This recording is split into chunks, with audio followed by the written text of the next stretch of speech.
Good morning. Hello, it's Saturday morning. And today I decided, I had thought I was going to talk about artwork, but something else came up. And I thought we would talk about fairy tales. I happen to be going through these different story structures. And one that came up yesterday was Pixar.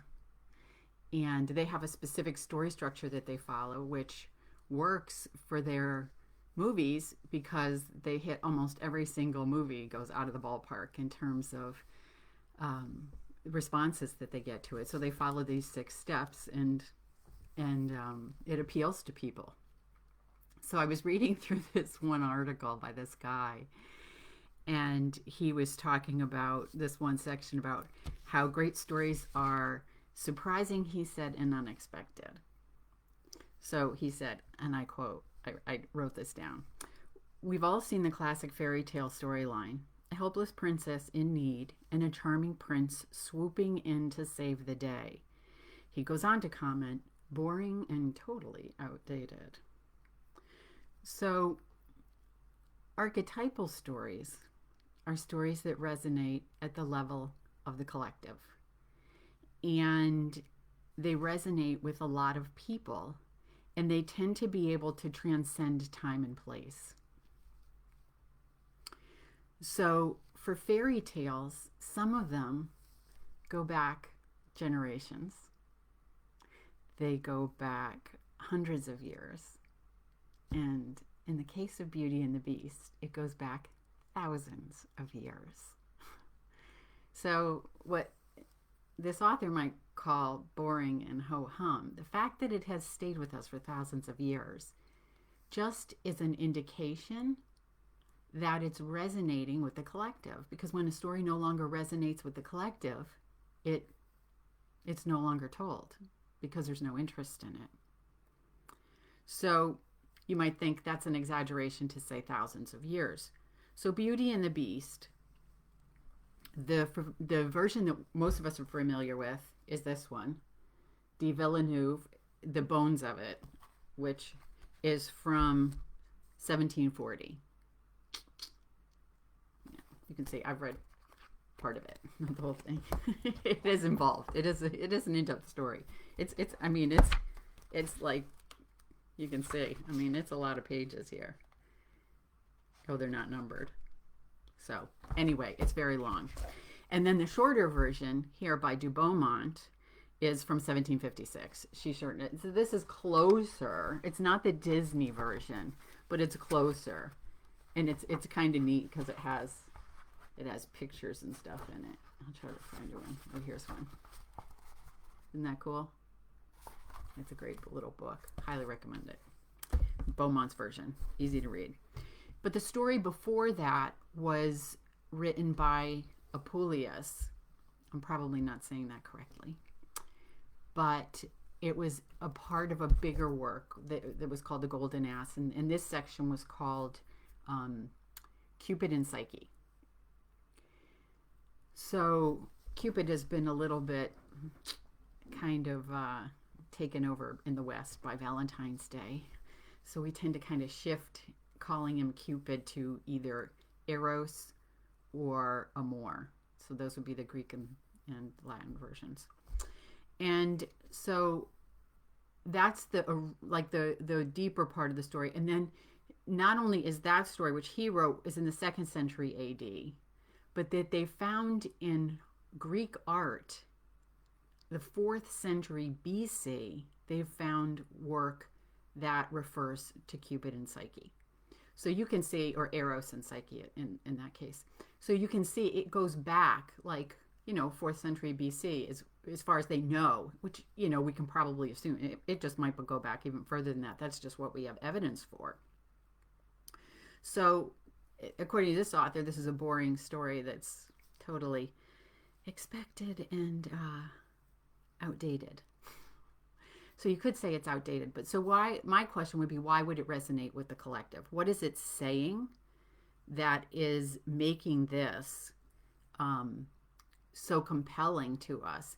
And he felt, this author said, what makes modern stories compelling is that your perception of reality has changed, and has changed in some way.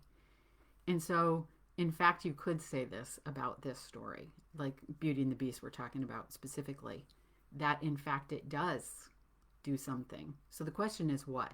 Well, so what he's doing is he's looking at it the way a lot of people look at fairy tales, and why they were dismissed, and how they even got to be told over and over and over again through the centuries. I mean, think about it. This passing down of these stories happened often verbally. So how did it kind of come down over and over again through all of these years? Is because most people were looking literally, and they were saying, okay, these don't make any sense. They doesn't, so in a way, they came to us across the centuries because they slid under the noses of the authorities and landed here, where we have now, as we're shifting into a resurgence and emergence, however you want to put it, of the divine feminine. We're getting out of looking at everything from the left logical brain, analytical brain, and we're going to the right brain. And so the right brain is more symbolic, right? That's dreams. And so this is the realm of the soul. So when we say the story of Beauty and the Beast comes from Eros and Psyche, Eros being the Greek word for love, and Psyche being the word for soul. So psychology comes from psyche, psyche plus ology, the study of the soul. So when you take this story and say it's being handed down to us from generations, what is it speaking to? If it's like in the realm of dreams, what are dreams speaking to? Why do dreams use symbolism? Because they're not talking to your brain. You're not talking to the ego. They're talking to the soul. So what's really cool is that in Gnosticism, they have this story of Sophia and Jesus, where Sophia, which is the Greek word for wisdom, which is where you get philosophy, philo, Sophia, lovers of wisdom.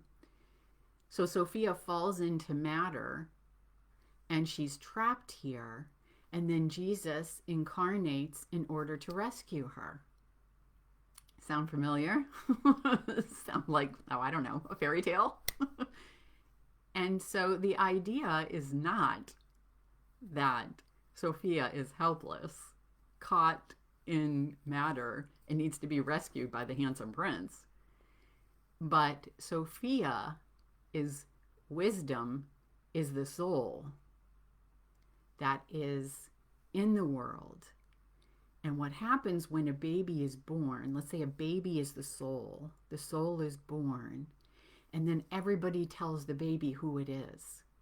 Oh, this is your name, we're your parents, this is your home, this is your family, this is your community, this is your religion, this is, and it just starts, this is your body, this is who you are. They start to begin to tell you, this is what we believe, this is what we don't believe, this is what's acceptable to us, this is what's not acceptable to us. So this kind of enculturation of the soul begins to happen. So the soul begins to think, oh, I'm Pam, I live here, this is my family, this is what I believe. But in fact, it's not the truth of the soul. So that's what it means by the soul being trapped in matter, is that it's gotten identified with ego and has forgotten that it is the soul, which is why there's the term awakening. You become the soul awakens to the truth. So what Jesus represents is spirit, right? Comes from above, comes down to earth. Spirit. And when he gets baptized, what happens is the dove appears, and a dove is a symbol of the soul, right? So there's kind of this moment where he's getting immersed in water, which is another symbol for soul, and the unconscious, and gets immersed in that. And when he does, it comes, the way that they portray the story is it's coming to consciousness. The soul is beginning to come to consciousness. And when he's in the desert for 40 days and 40 nights, when he's tempted by I forget what they call it, the devil, I guess, the Satan. And what that represents is ego. And so it's this moment where he's wrestling between, like, really what happens is it's a breakdown for the ego to shift and to accept that it's not in the driver's seat. It's not what actually is who you are. And it's scary because it's like the ego becomes the scaffolding that takes you up to the moment where that experience happens. And so the ego is basically like armor, let's say, and it's what you're standing on. And so when Jesus talks about making your foundation in him, what he means is not Jesus. He means in spirit, because spirit is the one thing that's unchanging.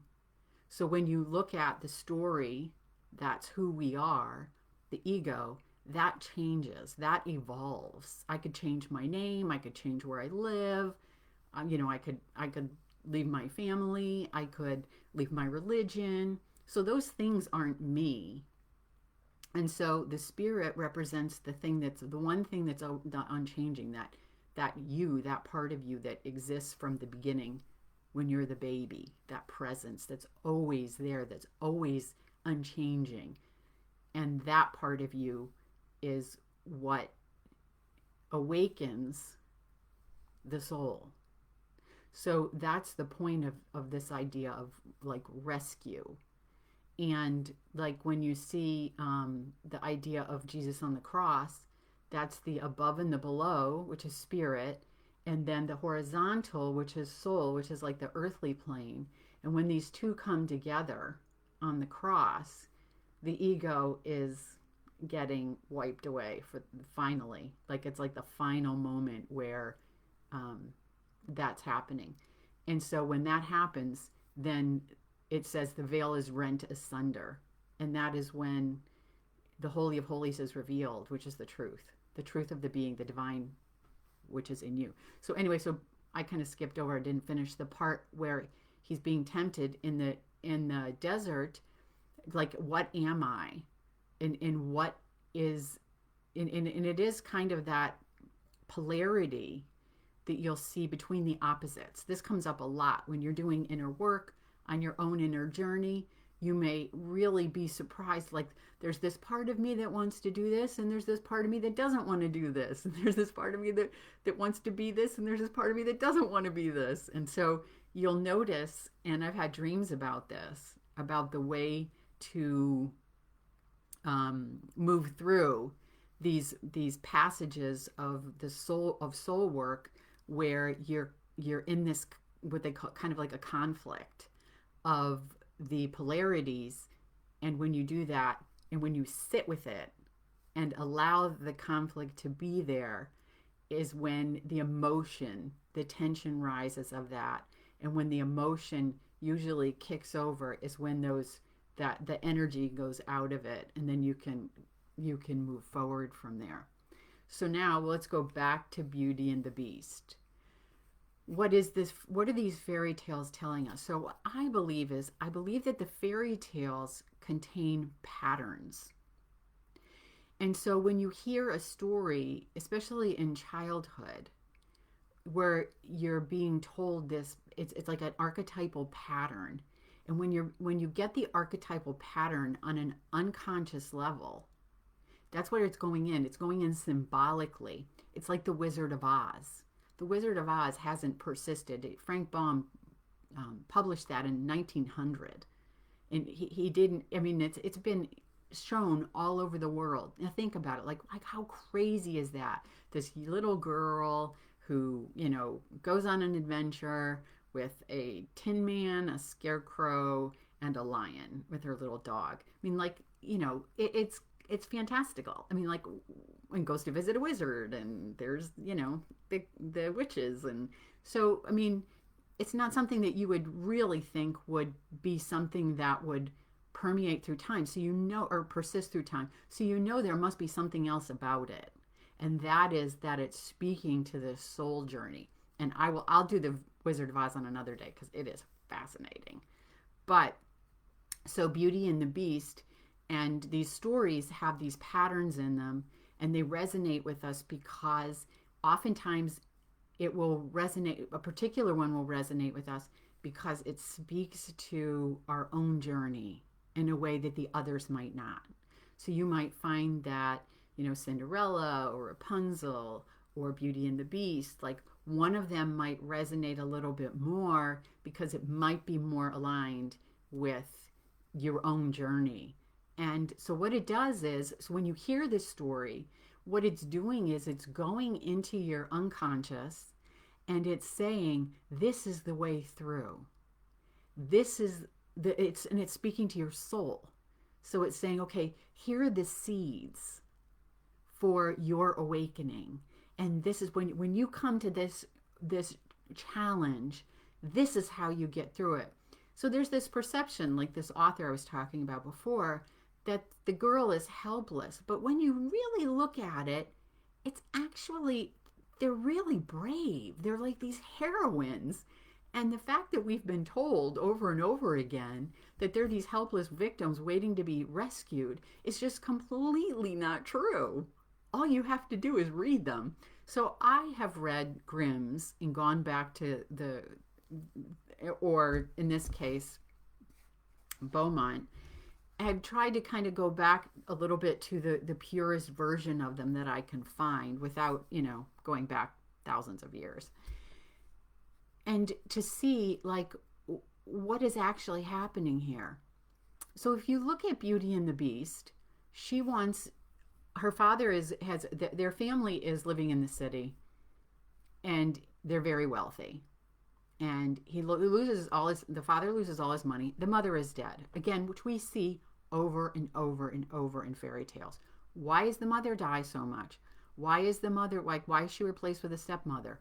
Why is she replaced? Why is she helpless? Why is she, she can't have a baby. She's been waiting a long time. She's silent. She's just doesn't usually play much of a part unless she's the stepmother. Or she's portrayed as the old woman or the witch. Then she takes a larger role. So we could say, why? Why is this happening that the mother is no longer in the story?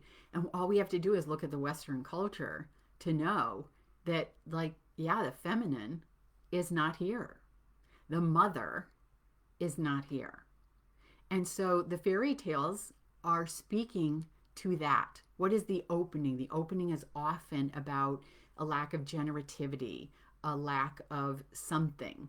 And so here we have the mothers missing, but they have all kinds of money, which again is what happens is there's this in the stories. One of the original ways that I got interested in them was in writing my book on the fairy tales was that I was in a mythology class in graduate school, and I saw that there was a pattern of the sacrifice of the daughter by the father, and I wanted to understand it and go into it more deeply. So I thought, well, I'll write my paper on it for this class. And then one day I got an intuitive message, and the message was, it's not a sacrifice by the father, it's an initiation by the mother. And I thought, an initiation by the mother, that changes everything. She's not a victim. So then I was hooked, and I was like, okay. And so as I was writing the paper, I was like, well, this isn't just a paper, this is a book. There's more to this than just what's here on the surface. And that's when I began to see that, so the feminine is missing, the father sacrifices the daughter, but the father, this is what you see in Beauty and the Beast, right? So the father loses all his money. So they're in the city, and that is the sacrifice. The mother's dead. That's the sacrifice of the feminine right there, because the soul is not present. They're all caught up in materialism, in parties, in going places, in doing things, and putting on airs. And Beauty is all about reading and staying at home with daddy. She doesn't want to get married. And so you can see there's this sacrifice of the soul there. That's the original sacrifice. But then he loses everything. They have to move to the country. And then when they're in the country for a while, he gets a message that his fortune's going to be restored. So he goes off to the docks, which is far away, to see if his ship has come in, right? Interesting. Hey, ship came in. But it didn't come in, actually. And so he's on his way back home again, and it gets lost. But then he sees this lit up palace, and he's in terrible weather, and he goes in, and no one's there. So the palace is completely lit up. There's food sitting out by the fireplace, and like waiting for somebody to come and eat. So he sits and waits for the owner to show up, but the owner doesn't come. So he goes ahead and sits down and eats, and then still nobody shows up. So he goes and finds a bed and goes to sleep. So in the morning he wakes up, his clothes are all clean, there's breakfast sitting for him, but still like no one in the palace. So he eats his breakfast, he gets dressed, and then he goes out to get his horse, and he sees the roses. And when he was going to the docks to get their fortune, Beauty's sisters were like, we want lots of things. We want dresses and ribbons and all kinds of baubles. But Beauty said, just give me a rose. So he's on his way out to get the horse, and he sees the roses, and he remembers. And he cuts the rose, and the beast comes out. He's furious. He's so angry. He's like, you're so ungrateful. I gave you everything you needed. And what do? You're going to take what is most important to me in the entire world. This is what I value more than anything. And you might be thinking, what? He's got this huge palace. He's got all these riches. He's got blah, blah, blah, blah, blah. And he values the rose more than anything? Well, you might say, well, what does it symbolize then? What's the rose a symbol for? And it's a symbol for the divine feminine. It's a symbol for the divine feminine. And so what he's saying is, I value the feminine. And so he is portrayed as a beast. Now in Cupid and Psyche, or Eros and Psyche, Eros is the beast.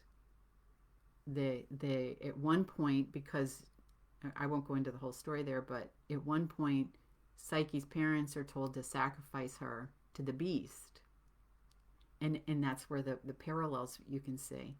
And so the beast, what they're thinking is the beast, is actually Eros, who is the god of love. So that's actually what the sacrifice is to. The sacrifice is not to the devil or to Satan or something like that. It's to love. And so that is what he values. So he says, well, I'm going to have to kill you. You just, you're just ungrateful. And the father says, oh, no. Oh, the only reason I was trying to take it was because of my daughter wanted it. And the beast is like, okay, so if your daughter will come in your place, no problem. I won't kill you. You can go home, but you need to come back in a certain amount of time.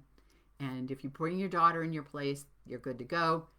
If none of your daughters willingly come, then you need to come back yourself, and that's it. So he goes home, all upset, right? Of course he's upset. And he tells the story, and the sisters are livid. It's all her fault. Psyche's problem, or Beauty. Beauty is the reason this happened, and this is like, what the heck? It's all her. And so they're all upset with her, and they're like, you're not even upset. You're not even crying. And she says, I'm not going to cry because I'm going to go in his place. So again, that looks like a sacrifice. The father is going to take his daughter back to the beast and let her take his place. And they believe the beast is going to kill her. That's what they believe. That's what they think. And so, number one, which we see over and over again in these stories, the daughter willingly sacrifices herself for the father, which you would be like, right? What the heck? Like in Iphigenia, I don't know how you say it, in Agamemnon, and that story by Euripides, she's like, oh, I don't have nearly the value of a man. So that's not great. But what's important about that is that it is what is necessary, in a sense, to transcend the old story. So this is actually what ends up happening is, in this sacrifice, appearing something that's appearing as a sacrifice is actually something that moves the daughter away from that story I was talking about. That's who I am. So Beauty goes with her father, and there's again nobody there. They have dinner that night, and that night she has a dream, and a woman comes to her in the dream and says, "You will be rewarded for what you have chosen to do."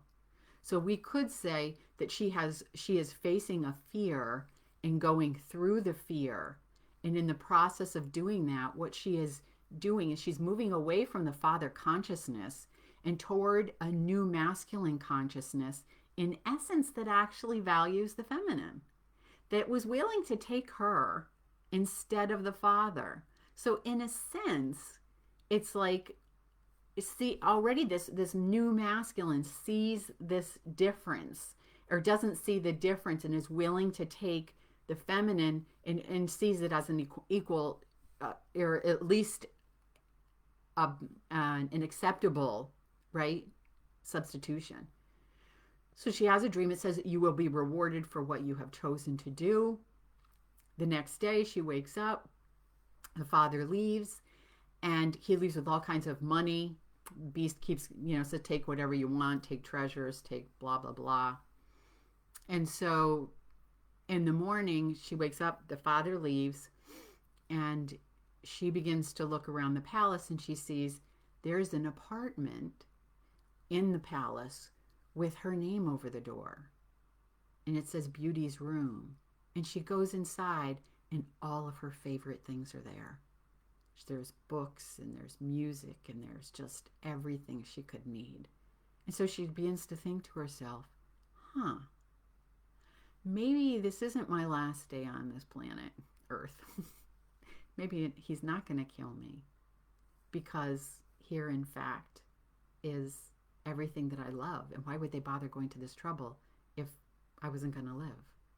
So she begins to, at this moment, after surrendering to kind of her fate, she begins to see, like, maybe there's something else happening here. So what happens through the story, since I'm getting close to the end here, is she begins to really, he begins to teach her who she is. And so through the process of the story, it's not about an external prince. It's not about, like in the case of Jesus and Sophia, Jesus saving Sophia, or the prince rescuing the princess. What it is it's an inner journey. It's this inner dialogue, right? We saw it, like Jesus in the desert is not an outer experience. It's an inner experience, an inner struggle between his ego. And so here with the beast and with Beauty, there he begins to educate her, like, this is who you are. He begins to tell her over and over again, you are free. This is your home. You can do whatever you want to do. Like, I respect you. I listen to you. I hear you. I love you. And your choices and your decisions are yours. And he really gives her complete freedom. And anything you want is yours. So we might say, okay, this is truth.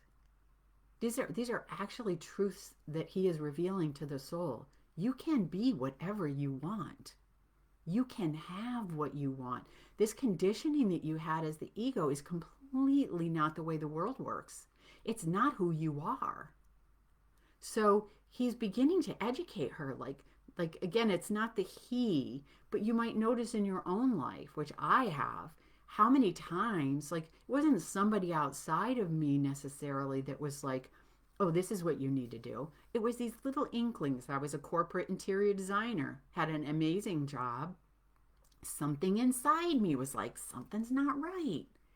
And that is the role that that masculine plays, right? Something isn't right. I need to leave here. Everybody's like, what? Why would you leave that? Right? Because something doesn't feel right. I would go to graduate school in counseling psychology. I mean, something doesn't feel right. This just doesn't feel like that's the right thing for me. It's that little like thing that kind of, so I would leave graduate school and I would leave this or change that because of this feeling that, nope, this isn't quite a match. Or a poem would come that would be like, you are off track. And it's all coming from here. It's not coming from there. It's not this thing that's rescuing me. It's this thing inside that compels me. That's something else that's inexplicable that you can't like say, oh, this is what it is. It's a dream or it's a story or it's something that kind of wakes you up, that wakes you up inside to what has to happen next. So that masculine, that inner masculine that loves the feminine, that values the feminine, that says you can be anything you want to be, you can do anything you want to do, that is the part that is compelling this evolution to leave the corporate, because that patriarchal kind of masculine work just doesn't serve the soul. It just doesn't always feel good. For some people it might, for others it doesn't. For me it didn't. So it's really noticing how this, and the story takes you through, okay, this is how you do it. This is how you do it. And at one point, he says, you're free to do whatever you want. She says, I would like to go back and see my father and tell them I'm still alive and I'm happy. I'm doing well. Beast is very good to her. They get along really well. She enjoys his company. She doesn't want to marry him. He wants her to marry him. She says, no, I really don't. He says, at least promise to stay. He says, I'm fine. You don't want to marry me? Fine. But just promise to stay and never leave me. So she says, I'd like to go see my dad. He says, okay, just come back in a week. Just promise me you'll come back in a week and I'm good with it. So she goes home and her sisters see, oh, she is just way too happy. This is not fair. So they do everything they can to get her to stay longer because they think, well, then she'll piss the beast off, excuse my French, and then he'll like get rid of her. So she overstays. And then she has a dream. And in the dream, he's dying. And she realizes, oh, I don't want to be in the father consciousness anymore. This is not who I am. She recognizes in this moment, oh, this isn't me. Like that's that trying to go back sometimes, right? And so some people might say this is a regression, but in fact it's this necessary final realization. Yeah. No. And she shifts and she goes home the next day. Goes home. That's a little slip. Isn't that interesting? She goes back to the beast the next day. She waits all day for nighttime to come when he usually comes and meets her for dinner. And he doesn't come. And she remembers the dream. And she's frantic, searching through the palace. Where is he? Where is he? Where is he? She finds him in the garden. He's dying. And she realizes, I'm about to lose the one thing that I love more than anything. And in that moment, she tells him, I love you. You can't die. And of course, there's the magic that she recognizes that this is the masculine, the inner masculine that serves her. It's not serving the world, that's serving her. That's in her best interest, that loves and values her. And that is what she's aligning to. That is what she's uniting in her. The vertical and the horizontal. Excuse me. And so what happens when you unite the inner and the outer, the above and the below, when they become one, is the veil is rent asunder and the Holy of Holies is revealed, which is the divine within. For Psyche, she has to do all these tasks that were given to her by the divine feminine. She goes into the underworld, she comes out, and she's told not to look in this box of beauty that she got from Persephone, and she opens the box. In the classic interpretation of the story, it is perceived as a regression, just like Beauty going back home. And she is rescued because Eros comes out of hiding, wipes the sleep from her eyes when she falls into a death-like sleep, and rescues her or saves her. Again, that's that perception of this as being an outer journey, like literally, logically, that he's rescuing her. But it's not a regression. It's a death and rebirth. And at that point, they get married. Again, it's just this inner journey. It is not an outer journey. It is not literal. It's not logical. It's not rational. It's symbolic. And it's about the inner story. So, our friend who wrote the article on the Pixar structure might be interested to know the story's not yet outdated. We're still working on it. So, hopefully you enjoyed this today, and I was happy to share it with you. If you're interested in my book, you can get signed copies on Etsy, and or you can get it at Amazon, Barnes & Noble, wherever you buy your books. It's available. So I hope you learned something today about your own journey and you found that helpful. Happy Saturday. Have a good day. Take care.